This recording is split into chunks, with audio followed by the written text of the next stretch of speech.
जियुस ने अपनी आखिरी ताकत का इस्तेमाल किया और उस आदमी को लेकर सीधे नर्क से बाहर निकल आया। वो वापस अपनी सेना में लौट आया, लेकिन खून ज्यादा बह जाने से उसे आराम करना पड़ा।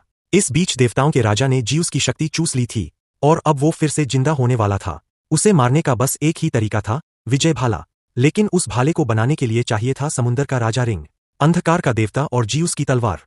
अब तक उस आदमी के पास 2 हथियार तो थे, लेकिन तीसरा हथियार युद्ध के देवता के पास था। इसलिए उसने दूर से मैसेज भेजा, आजा, आमने सामने लड़ते हैं। लेकिन उधर वाला धोखेबाज निकला। उसने उस आदमी के बेटे को ही अगवा कर लिया।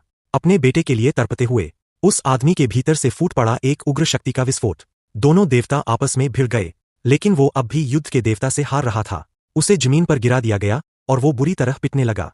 तभी उसका बेटा उठाता है जियुस की तलवार और युद्ध के देवता का ध्यान भटक जाता है। लेकिन जब वो पलटा तो देखा वो आदमी गायब हो चुका था।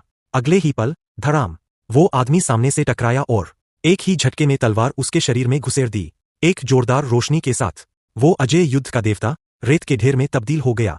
उधर अंधकार के देवता को जियुस मिल गया था।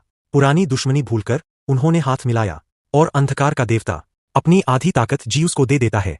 चमत्कार हो गया, जियुस के सारे जख्म भर गए और वो 10,000 साल छोटा दिखने लगा। अब दोनों भाई मिलकर लड़ने को तैयार थे, क्योंकि देवताओं का राजा क्रोनोस धरती पर उतर चुका था। उसकी विनाशक शक्ति ने पूरी मानवता को हिला दिया था। जियुस और उसका भाई मिलकर भी उसे चोट तक नहीं पहुंचा सके।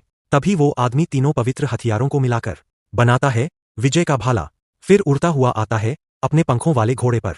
जियुस और अंधकार के देवता मिलकर उसे मौका देते हैं वार करने का। वो घोड़े पर उड़ते हुए क्रोनोस के खुले हुए खूनी मुंह के चारों ओर चक्कर काटता है और फिर विजय भाला सीधा उसके शरीर में घोंप देता है।